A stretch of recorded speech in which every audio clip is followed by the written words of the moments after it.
Hi, my name is Bouma-Sims, and I'm an undergraduate student at North Carolina State University. On behalf of myself and my co-author, Dr. Brad Reaves, I'm proud to present today our work on YouTube fraud, a first look at scams on YouTube. YouTube is the single largest video platform on the internet, with a massive amount of just gaming content. Over 100 billion hours of gaming content was watched in 2020.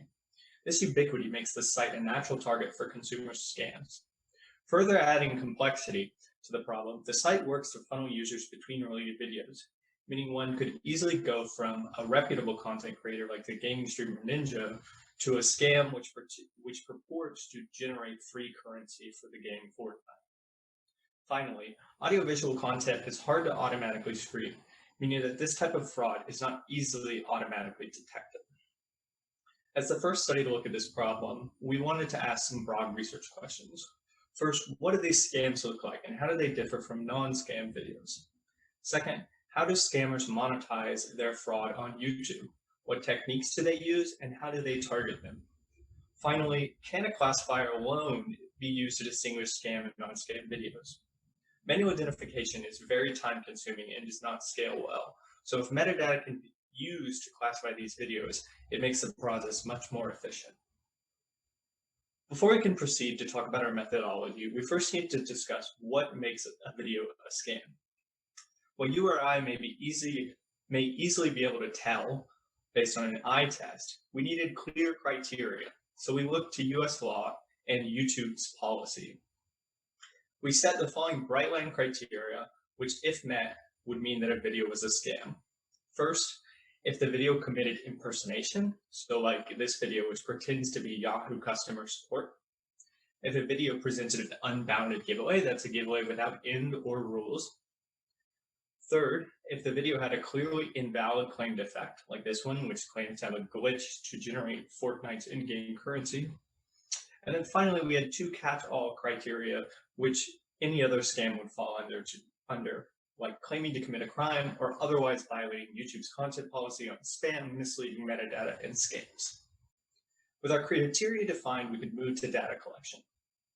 Rather than collecting a large sample of videos on the website, which may contain very few scams, we use search terms based on patterns which were expected to produce scam videos. So for example, free Amazon gift card or free Fortnite currency. We came up with 74 total search queries that were divided into 4 categories. The categories were tech support, mobile game currency, bank support, and the largest, gift cards. We gathered the first 50 videos for each search term using the YouTube API in April 2020. In total, we collected 3,700 videos. There are limitations associated with this technique. First, this is a clearly biased sample. Second, we cannot know whether we are viewing just the scams that survive or truly a representative sample of scams on the site. It's completely possible that many scams were not studied simply due to the fact that they were removed before we had the chance to see them. With our videos collected, we had to go through the time-consuming process of manual review. As we reviewed the video, we marked if it was a scam, recorded the fraud criteria violated, and recorded the method to extract value if it was a scam. In total, we identified 668 scams and 3,032 non-scam videos. After this, we began to do our initial comparative statistical analysis. 5 months later, in September 2020, we checked on the status of all the videos reviewed in our initial crawl. Removed videos were not considered in secondary analysis. And we downloaded the captions and MP4 files for all remaining videos. 85% of the videos remained, with only 10% of the non-scam videos being removed and 45% of the scam videos being removed. Caption and video files could not necessarily be retrieved for some videos. After this, we proceeded to analyze metadata for classification. So what did the data look like?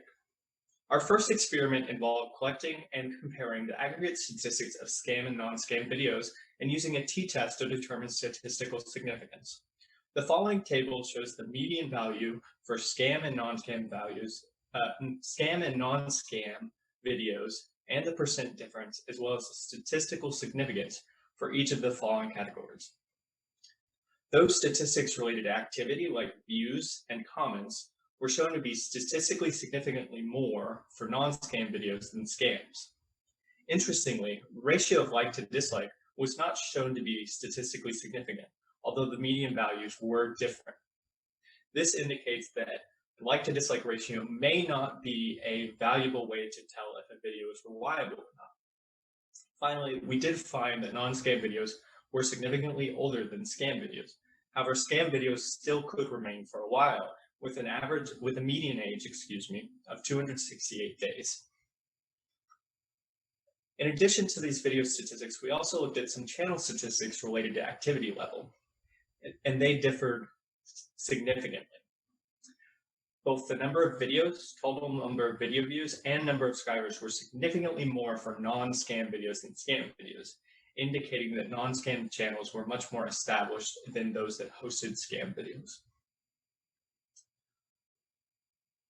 Moving to our second research question, how did scammers monetize their fraud on YouTube?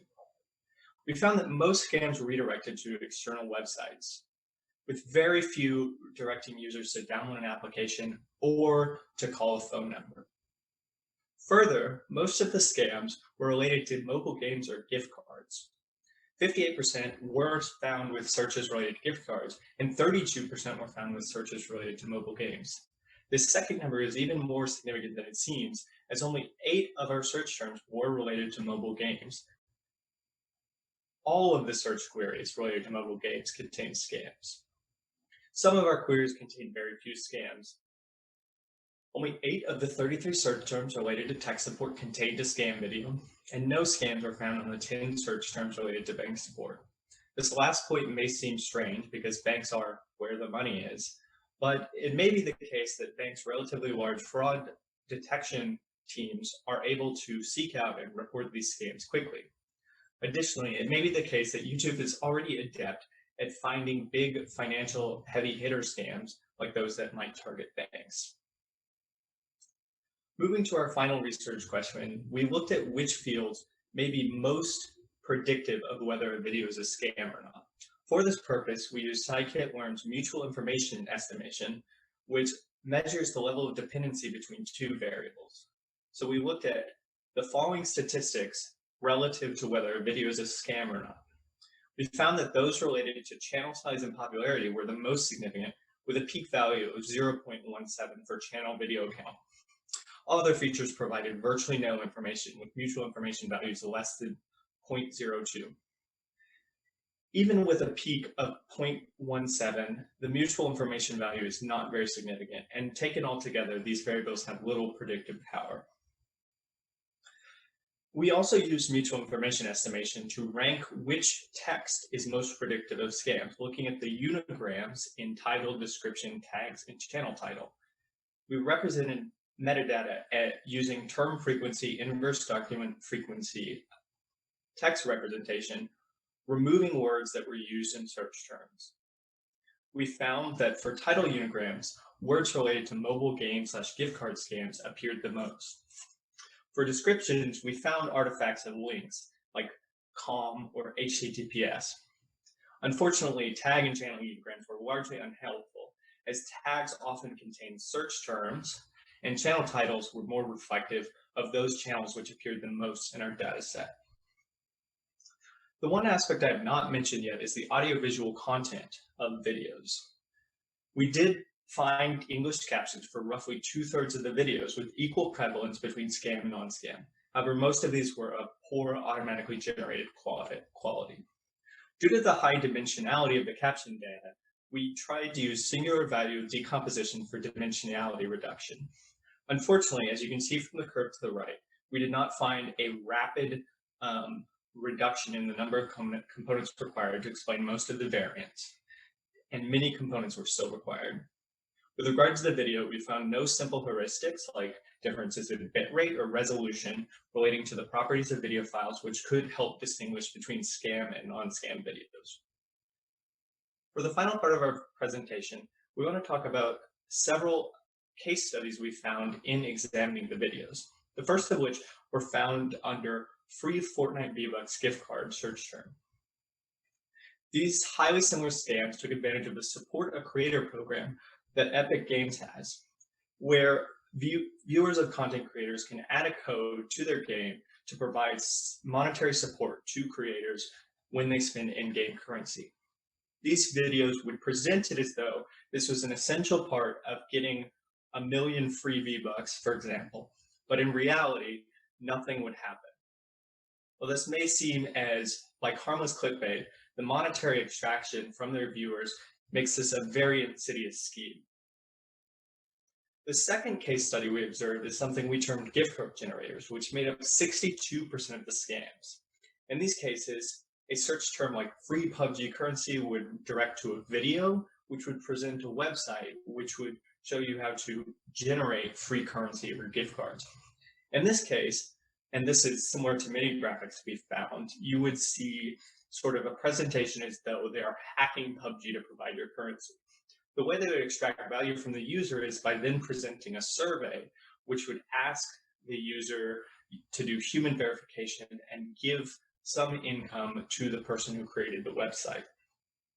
We saw many highly similar or identical graphics, which is indicative of crime packs that facilitate scams. And indeed, we saw common forums linked to, which provided for methods of cost per action monetization, which can be ethical, but in this case was used unethically.